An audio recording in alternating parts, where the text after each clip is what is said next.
Bismillahirrahmanirrahim. Assalamualaikum warahmatullahi wabarakatuh.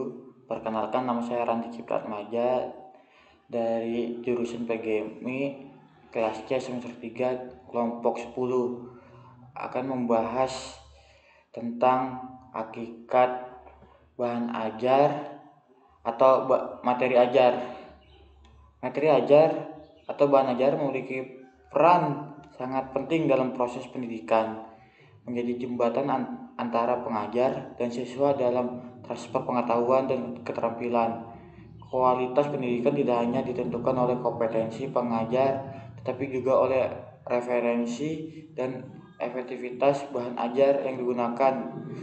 Di era globalisasi dan kemajuan teknologi informasi, tantangan bagi pendidikan semakin kompleks. Mereka dituntut untuk mengembangkan bahan ajar yang tidak hanya informatif tetapi juga menarik, interaktif, dan dapat diakses oleh siswa dari berbagai latar belakang. Dengan adanya perubahan dalam kurikulum yang sering terjadi, serta kebutuhan untuk mengadaptasi materi ajar dengan pertimbangan zaman dan teknologi, pendidikan harus mampu merancang bahan ajar yang fleksibel. Hal ini bertujuan untuk meningkatkan motivasi dan partisipasi siswa dalam proses belajar mengajar. Penelitian menunjukkan bahwa penggunaan bahan ajar yang baik dapat meningkatkan hasil belajar siswa dan menciptakan pengalaman belajar yang positif. Oleh karena itu, saya di sini akan menjelaskan secara mendalam tentang hakikat, jenis, dan prinsip dalam pemilihan serta pengembangan bahan ajar yang sesuai dengan tujuan pembelajaran. Pertama pengertian dari materi bahan ajar. Materi atau bahan ajar dapat didefinisikan sebagai semua bentuk informasi, pengetahuan, atau keterampilan yang disampaikan kepada siswa dalam konteks pembelajaran. Bahan ajar ini berfungsi sebagai alat bantu yang memungkinkan siswa untuk memahami konsep yang diajarkan, serta mengembangkan keterampilan yang diperlukan dalam kehidupan sehari-hari mereka. Materi ajar bukan hanya sekedar informasi, tetapi juga menjadi sarana untuk memfasilitasi pemikiran dan kritis dan kreativitas siswa. Kedua, ada jenis-jenis bahan ajar. Bahan ajar dapat diklasifikasikan ke dalam beberapa jenis. Masing-masing memiliki karakteristik dan kegunaannya sendiri. 1. Bahan ajar cetak, termasuk buku, teks, modul, lembar kerja, dan panduan dari guru. Bahan ajar cetak masing-masing menjadi pilihan utama di banyak institusi pendidikan karena kemudahan akses dan cara penyajian yang terstruktur. Buku teks seringkali menjadi referensi utama bagi siswa, sedangkan modul dan lembar kerja dapat digunakan untuk latihan dan penguatan konsep. Kedua, bahan ajar digital. Dalam era digital, e-book, video pembelajaran, dan aplikasi pendidikan semakin populer. Bahan ajar digital menawarkan fleksibilitas dan aksesibilitas yang lebih besar, memungkinkan siswa untuk belajar kapan saja dan di mana saja. Namun bahan ajar digital juga perlu perangkat yang mendukung dan siswa harus memiliki keterampilan dalam menggunakan teknologi. Ketiga, bahan ajar interaktif. Jenis ini mencakup seperti game edukasi, simulasi, dan platform pembelajaran online yang memungkinkan siswa untuk berpartisipasi secara aktif dalam proses belajar. Bahan ajar interaktif dapat meningkatkan motivasi dan keterlibatan siswa serta membantu mereka memahami materi dengan cara yang menyenangkan. Bahan ajar nomor cetak. Ini termasuk seperti poster, alat peta, dan alat peraga yang sering digunakan dalam pengajaran. Bahan ajar non cetak dapat memperkuat pemahaman visual siswa dan membantu mereka mengingat informasi dengan yang lebih baik. Visualisasi konsep kompleks melalui alat peraga dapat membuat pembelajaran lebih efektif. Prinsip-prinsip pemilihan materi belajar. Dalam pemilihan materi atau bahan ajar, beberapa prinsip harus dipatuhi dan meliputi 1. Referensi. Materi harus sesuai dengan tujuan pembelajaran dan kebutuhan siswa, dengan menyesuaikan materi dengan minat dalam kehidupan sehari-hari siswa. Mereka akan lebih termotivasi untuk belajar. Ketersediaan bahan ajar harus mudah diakses oleh siswa. Hal ini termasuk memastikan bahwa bahan ajar tersedia dalam format yang dapat digunakan di lingkungan pembelajaran, baik secara fisik maupun digital. Keterpahaman materi harus disajikan dengan cara yang mudah dipahami, menggunakan bahasa-bahasa yang jelas, dan menghindari istilah-istilah teknis yang menurut siswa itu sangat sulit dan dapat membantu siswa juga dalam memahami konsep yang diajarkan. Bervariasi, menggunakan berbagai jenis bahan ajar untuk menciptakan suasana yang menarik. Pendekatan yang bervariasi dapat memenuhi berbagai gaya belajar siswa dan membantu mereka terlibat aktif dalam pembelajaran. Nah, hal-hal yang perlu diperhatikan dalam perkembangan bahan ajar. 1. Karakteristik siswa. Memahami latar belakang, minat, dan gaya belajar siswa adalah langkah yang paling mendasar dan penting. Ini akan membantu dalam merancang bahan ajar yang sesuai dan relevan dengan kebutuhan mereka. Kedua, konteks pembelajaran. Menyesuaikan bahan ajar dengan lingkungan dan budaya siswa itu sangat penting. Materi yang terkait dengan konteks kehidupan sehari-hari siswa akan lebih mudah dipahami dan diterima oleh siswa. Keterpaduan, mengintegrasikan berbagai disiplin ilmu dalam bahan ajar. Pendekatan ini dapat membantu siswa memahami hubungan antar disiplin dan membangun pengetahuan yang lebih holistik. Umpan balik, mengumpulkan umpan balik dari siswa setelah penggunaan bahan ajar. Hal ini dapat dilakukan melalui survei, diskusi yang dapat memberikan wawasan mengenai efektivitas bahan ajar yang digunakan dan area-area yang perlu diperbaiki dari materi atau bahan ajar tersebut.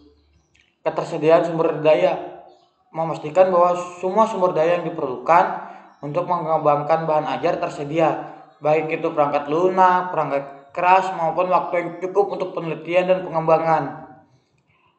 Sumber-sumber dan media bahan ajar. Sumber bahan ajar sangat beragam, dapat mencakup literatur seperti buku, jurnal, artikel ilmiah, dan jurnal-jurnal nasional yang untuk mendapatkan informasi yang akurat dan terpercaya. Informasi yang akurat dan terpercaya itu berguna untuk siswa supaya tidak keliru. Penggunaan literatur yang relevan dan mutakhir dapat membantu dalam membangun landasan pengetahuan yang kuat. Internet, website pendidikan, video tutorial, dan platform e-learning sangat berguna untuk menemukan informasi yang diperlukan. Namun penting bagi siswa dan guru untuk memilah informasi yang valid dan dapat dipertanggungjawabkan informasi tersebut. Pengalaman praktis, kegiatan lapangan, eksperimen, dan wawancara dapat memberikan pengalaman nyata dan memperdalam pemahaman siswa. Pengalaman praktis tidak hanya membuat pembelajaran lebih menyenangkan, tetapi juga relevan dengan kehidupan sehari-hari mereka. Media massal seperti berita, dokumenter, program pendidikan di televisi dapat digunakan sebagai bahan ajar yang menarik. Sumber ini membantu siswa menggali teori yang diajarkan dengan realistis dan di sekitar mereka. Konseptual, bahan ajar konseptual berfokus pada ide-ide teori dan pemahaman yang mendasari suatu bidang studi. Ini mencakup prinsip-prinsip dan kerangka kerja yang membentuk dasar pengetahuan. Misalnya, dalam ilmu sosial, konsep seperti kebudayaan, interaksi sosial, dan kekuasaan adalah penting. Pemahaman konseptual membantu siswa menghubungkan informasi baru dengan pengetahuan yang telah ada, memungkinkan mereka untuk berpikir kritis dan menerapkan konsep dalam konteks yang berbeda. Kedua, faktual. Bahan ajar faktual mencakup data, informasi, dan detail yang konkret dan dapat diukur. Ini termasuk fakta sejarah, statistik, informasi spesifik yang mendukung pembelajaran. Misalnya dalam pelajaran sains, siswa mengetahui fakta-fakta seperti rumus kimia atau angka-angka statistik. Dalam eksperimen, memahami fakta adalah langkah awal sebelum siswa dapat beralih ke analisis dan sintesis informasi yang lebih kompleks. prosedur. Bahan ajar prosedur melibatkan langkah-langkah atau metode yang harus diikuti untuk mencapai tujuan tertentu. Ini bisa berupa proses ilmiah, teknik pemecahan masalah, atau prosedur dalam praktek profesional. Misalnya dalam pembelajaran keterampilan praktis seperti laboratorium, sains, siswa harus mengikuti prosedur eksperimen dengan tepat. Penguasaan prosedur membantu siswa menerapkan pengetahuan secara praktis dan mengembangkan keterampilan yang diperlukan dalam situasi di dunia nyata. Metakognisi adalah kesadaran dan pemahaman tentang proses berpikir mereka sendiri. Dalam konteks bahan ajar ini mencakup kemampuan siswa untuk mengevaluasi, kontrol, dan mengatur proses belajar mereka. Misalnya, siswa yang menggunakan strategi metakognitif mungkin bertanya pada diri mereka sendiri tentang cara terbaik untuk mempelajari materi atau menilai pemahaman mereka setelah menyelesaikan tugas pengembangan keterampilan metakognitif. Penting untuk mempelajari mandiri karena memungkinkan siswa untuk menjadi lebih proaktif dan mengelola dan memperbaiki proses mereka belajar. Dengan memahami 4 aspek ini, bahan ajar dapat dilakukan secara komprehensif, memastikan siswa tidak hanya menerima informasi tetapi juga memahami dan menerapkan secara efektif. Nah, prosedur-prosedur untuk perencanaan, menentukan tujuan pembelajaran, definisikan apa yang ingin dicapai dalam sesi pembelajaran. Tujuan harus secara spesifik, terukur, dan relevan dengan kebutuhan siswa. Memilih bahan ajar yang sesuai dengan tujuan dan karakteristik siswa ini mencakup sumber tertulis, multimedia, dan alat peraga. Pendahuluan membangkitkan minat melalui dengan pengantar yang menarik seperti pertanyaan provokatif atau fakta mengejutkan. Ini dapat meningkatkan ketertarikan siswa, baik mengaitkan dengan pengetahuan ilmu sebelumnya. Hubungkan materi yang baru dengan apa yang sudah diketahui siswa untuk membantu memahami konteksnya. Ketiga, penyampaian materi. Presentasi materi gunakan metode yang bervariasi seperti ceramah, diskusi, demonstrasi. Pastikan penyampaian materi dilakukan dengan jelas dan terstruktur. Penggunaan media untuk mendukung pemahaman, misalnya menggunakan slide, video, atau ada pelajaran yang relevan. Keterlibatan siswa untuk mendorong partisipasi aktif siswa melalui pertanyaan, diskusi kelompok, atau aktivitas praktis. Ini membantu memperkuat pemahaman dan meningkatkan keterlibatan siswa. Praktis dan aplikasi. Latihan mandiri memberikan kesempatan bagi siswa untuk menerapkan pengetahuan melalui latihan atau tugas individu. Ini bisa berupa soal-soal, proyek, atau eksperimen. Bimbingan selama praktek, berikan bimbingan yang umpan balik, tanggapi pertanyaan siswa, dan membantu mereka mengatasi kesulitan yang dihadapi. Evaluasi. Lakukan evaluasi selama proses pembelajaran untuk mengukur pemahaman siswa. Ini bisa berupa kuis singkat atau diskusi. Ajak siswa untuk merefleksikan apa yang telah mereka pelajari dan mereka berikan umpan balik tentang proses pembelajaran.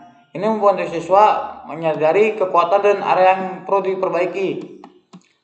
Nah, rekapitulasi materi. Sampaikan kembali poin-poin inti dari materi yang telah diajarkan. Ini dapat membantu mengingatkan siswa. Tanya jawab. Berikan waktu untuk sesi tanya jawab di mana siswa dapat mengklarifikasikan hal-hal yang perlu dipahami. Persiapan untuk materi berikutnya. Arahkan siswa tentang apa yang akan mereka pelajari selanjutnya dan bagaimana materi baru akan berhubungan dengan yang mereka sudah pelajari.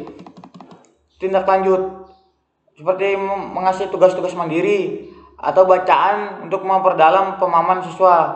Nah, terus mereka evaluasi ulang setelah beberapa waktu. Lakukan evaluasi untuk melihat seberapa baik siswa dapat menerapkan pengetahuan yang telah dipelajari.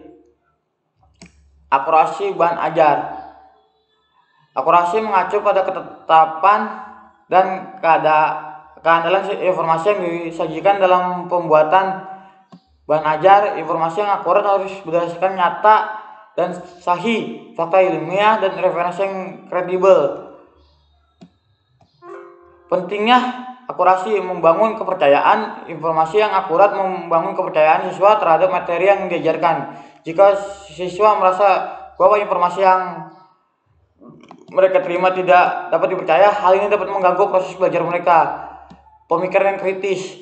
Bahan ajar yang akurat memungkinkan siswa untuk mengembangkan keterampilan berpikir kritis. Mereka dapat menganalisis dan mengevaluasi informasi dengan lebih baik. Jika mereka memiliki dasar yang benar, mereka yang berpikir itu benar. Nah, pencegahan misinformasi. Penggunaan bahan ajar yang tidak akurat dapat menyebabkan kesalahpahaman dan menyebarkan informasi yang salah. Hal ini berpotensi menciptakan kebingungan dan menghambat pembelajaran siswa. Cara memastikan akurasi bahan ajar itu dari satu sumber terpercaya. Gunakanlah sumber yang terpercaya seperti jurnal akademik, buku teks yang sudah terverifikasi dalam situs resmi Kemendikbud. Pembaruan berkala. Pembaruan bahan ajar secara rutin untuk memastikan informasi tetap relevan dan tidak ketinggalan zaman. Pengetahuan di berbagai bidang, terutama sains dan teknologi, terus berkembang. Review dan validasi. Libatkan pakar atau ahli dalam bidang yang relevan untuk meninjau dan memvalidasi konteks bahan ajar sebelum digunakan di kelas. Nah, referensi bahan ajar. Referensi merujuk pada sejauh mana bahan ajar sesuai dengan kebutuhan dan konteks siswa, serta keterkaitan dengan kurikulum dan tujuan pembelajaran. Nah, pentingnya ada referensi bahan ajar yang relevan dengan kehidupan sehari-hari siswa akan lebih menarik dan dapat memotivasi mereka untuk belajar. Misalnya mengaitkan teori matematika dengan aplikasi dalam teknologi atau bisnis. Keterhubungan dengan pengetahuan sebelumnya. Relevansi membantu siswa mengaitkan pengetahuan baru dengan yang sudah mereka miliki sehingga memperkuat pengalaman dan ingatan mereka. Perkembangan keterampilan praktis. Bahan ajar yang relevan yang sering mencakup keterampilan praktis yang dibutuhkan di dunia nyata sehingga siswa lebih siap menghadapi tantangan di luar kelas. Cara memastikan relevansi. Analisis kebutuhan siswa. Lakukan survei atau diskusi untuk memahami minat dan kebutuhan siswa. Hal ini dapat membantu dalam merancang bahan ajar yang sesuai dengan kebutuhan siswa-siswa.